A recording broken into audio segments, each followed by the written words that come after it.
So today I wanted to go over expressions and how I go about doing that. I think this is kind of like a niche topic and something that can be covered pretty quickly, and yeah, hopefully this will help some people. When it comes to making expressions, I don't really like to rig the faces. I kind of just like to pose it in ZBrush to get it over with, get it done. You need to have good topology in order to do this, otherwise good luck, Charlie. You notice on this one right here, I have really good mouth topology and I was able to pose it. Since I did move this between softwares, the groups did get deleted, but I'm able to easily remake them again. See, like on this one, I'm able to group this easily and move stuff. So I'm not going to go too in-depth about the face muscles, but understand that there are these underlying pieces of the face that will like lift up the lips or here contribute to like frowning or what have you, and you can look at references, of course, to see the changes. Especially this doesn't show up on the muscles, but a layer of skin that's over the face that contorts when there's a smile. So just know that there's lots that goes into the expression, and don't feel bad if you don't get it right for the first time. So there's so much that happens around the mouth area, especially with the eyes, but it's all connected underneath.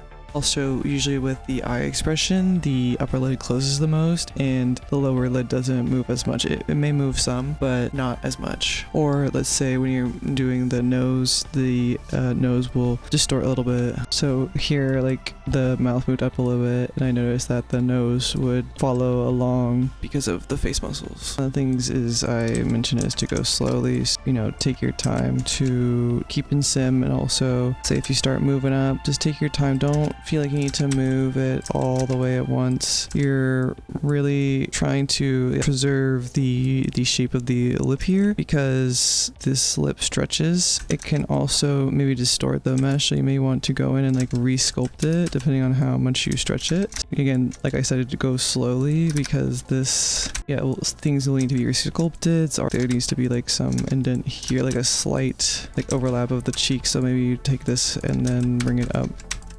like that, and then smooth it out. Do you see how slow I'm going? I'm not taking it super fast. And again, I would say like another version of the file, so like one before and one after to compare. And it can be tempting to just like start pushing, but it's good to go slow. And so then you would take this, go over this later, but the inner lip, this would get pushed in a little bit. You see how it's not there all the way. Again, this isn't the final face proportions, this was an earlier version, but yeah, again, I'm using move brush and some smooth, and there's really no real that trick to it. You just have to take your time. And if you have a bit more of a, let me duplicate this. So also that I'll do that, I'll duplicate the bodies to compare them between the two, so like shift between them. Wait, let me go back on this one.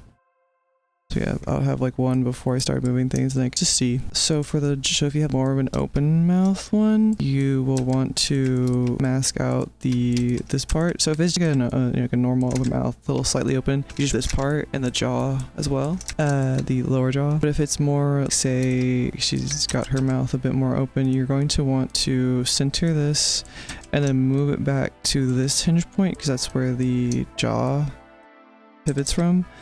And that's how you will do that. And again, a lot of stuff is going to distort when you start doing this. So like the jaw is going to move back a little bit. Oops. Down, and back. You're not going to go too far, just slightly. You're going to take your time, making sure to look at it from every angle. It really depends. Like I have one where I test it, but this is good. So this is actually an earlier rendition of this model here, but as you can see with the symmetry, I really like to keep the open mouth and symmetry as much as possible. Especially with expressions, it can be tempting to just start breaking it up, but I recommend you. So let's say you're doing like a smile, usually we'll pull both sides, so maybe start like this, and then once you're happy, much as you can push it, as far as you can push it, you make it really close and make her bald.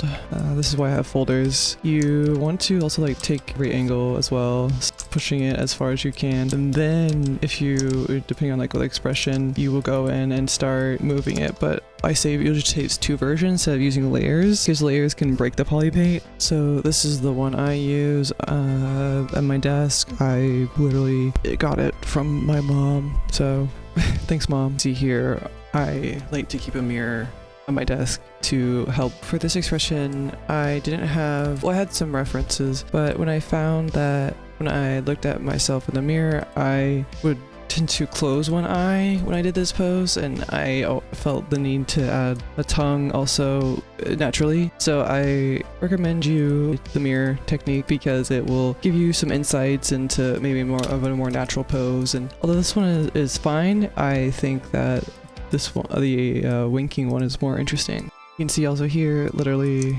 insert Joker joke here, but there's these corners here always. Also here you can see like this area, oh, hold on. You can see this area right here. So this, when I say like bring the inner lip in, I mean like this part. It's already pretty much brought in, but if it's like too thin here, which it can happen if you haven't sculpted that out yet, then just bring that in right like that.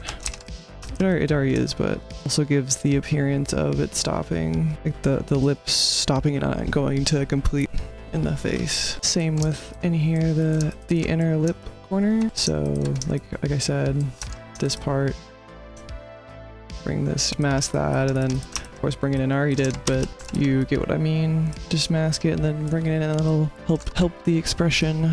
Also, as you can see here, there's no Joker lines right there. There's that overlap right there. So 2 things I don't like with layers in ZBrush. 1, you have to be on the highest subdivision, and 2, it can break your poly paint.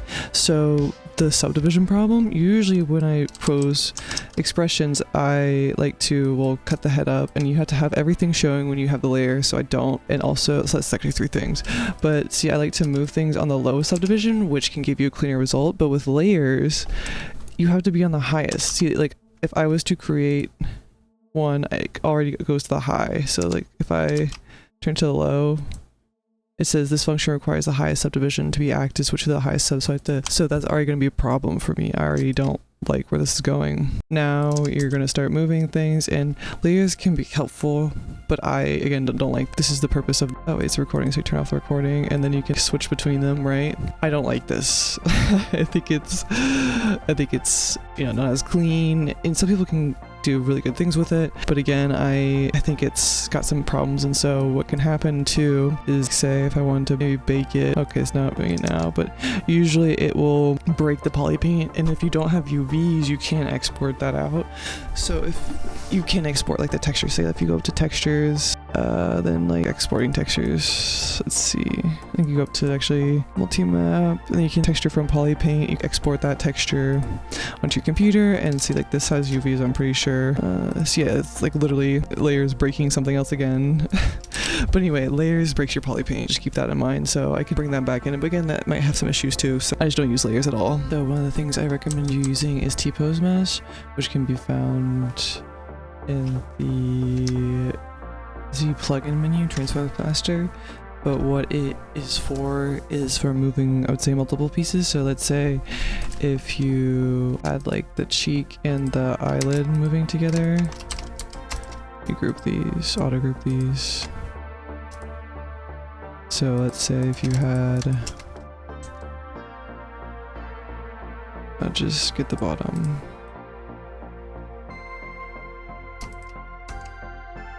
So let's say when the eye pushes up, I would recommend you to just group them just to save yourself time. You can also do this individually, but it just would save me time, so I could do that. Or the other one is again, this would be fixed in rigging, but so take that one, then mask this out, then mask this, and then you can like move them on their own. And to bring it back, you just hit Tpose sub. It'll move everything. If something's not hidden, it'll give you that error though. So like say if I had something hidden like on this high poly stage, then it wouldn't bring over. So like if I had like this, I don't know, hidden like that. Oops. So if I did that and I brought it to Tpose Mesh, if I did changes to the face, it's not going to bring it over. So let's say if I move this up, then but I can move something else, that will change, but this won't get an error too.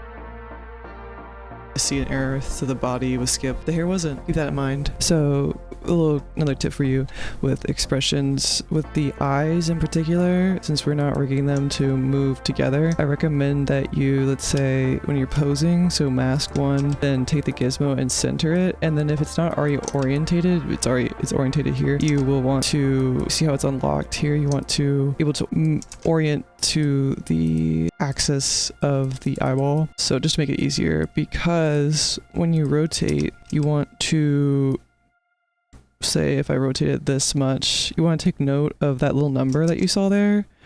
So when it rotates, say 4 whatever, and then you go this down, then you want to take note of whatever those numbers were and then apply it to this one. So then you're going to center it over here. I didn't take note, but you just want to do whatever you did with those numbers, just because you don't want them to be here and that can look odd. So keep that in mind. Yeah, with eyes. Also with eyes, your eyes only will rotate 30 to 35 degrees before your head turns. So you're not, I mean, you can have like this, high degree of rotation, but it can look kind of odd. So keep that in mind as well.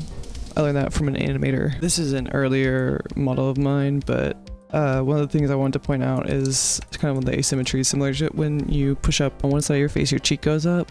With the tongue, if your tongue is out to the side, usually your chin will go in that direction, and I believe it's because of like muscles or something. But just if you have like an open mouth tongue pose and you're like wondering why it doesn't look right, well, that was my figuring out, because I had an earlier version where it wasn't posed and it looked bad, so I looked in a mirror and I figured that out. So let's say if I'm starting from a if I'm doing like a speed sculpt, usually for the teeth, if I attempt to do an open mouth pose, I will create, say, the simple cylinder, and you'll see this on like lower poly models is just like this shape for the teeth, and it's this kind of curvature-esque like placeholder. But that's what I would use. Let me hide the other teeth. That's what you'll see. And it looks good, decent, like it looks fine. Keep in mind, if you have a more of an open mouth pose, you'll have to like create the gums, because otherwise you just have white gums and that doesn't look. Anyway, that's the that technique. So let's do that. You just cut that out. So you could just do auto group and then take this off, split.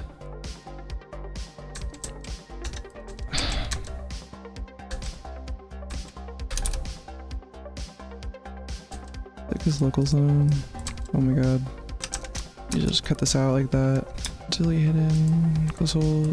I would like bridge these together, but I'm not doing that. Prefer the other look to the plane. It's not a bad look, it's just not my favorite. I actually noticed on this model there's this like closeness with the teeth where it's almost like merged together. There's still the splits here, but it is almost like an indentation, the separation. So as you can see, this artist has the plain teeth, which I talked about. Yeah, that's or you could just do that. You just draw like a plane and then extrude up.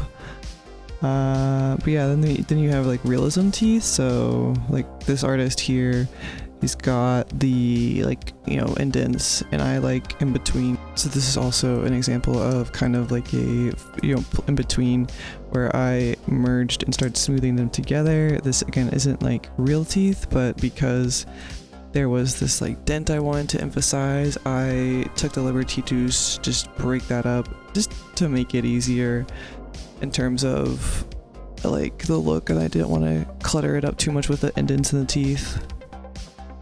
So this is the model that I use for my teeth. It's kind of a mix between stylized and realism, and there's some like there's no like those spaces, kind of give the illusion of like, say, like a cylinder. And this is what I like to use. I could probably give this to you guys to study. It's not like the best topology. Again, I just made this in ZBrush, so it's more so just to study and not to like utilize. Also keep in mind this project took forever, and that's why it's like a very early on in my learning career, so that's why it looks terrible. Just letting you know. Also, these are some early Maya renders, but this is actually one of the more final ones. But with the teeth, you're gonna have a little bit of subsurface, not as much as the skin. Like the light coming through, it's still gonna be there, but you know, not as powerful as the skin. So like, as you can see, the tongue didn't even have subsurface here, but this is a very, very early render before I changed the face completely. But as you can see, the teeth are like kind of dull here. So that was one of the feedbacks I got, was to add a bit of subsurface scattering to the teeth. Also, a little nitpick, teeth are not pure white, so if I was to say like color pick this, you see how it's like not pure white? You know, see to color pick, your teeth are not gonna look like this. So keep that in mind. So I learned this from my friend Olga, but the position in the head is slightly tilted down, and you can see right here, this is the wrong way, this is the right way, and you can see my teeth here. You know, it follows the skull shape as well, so you can see the teeth are also shaped the way they should. They have this like curve to it. Anyway,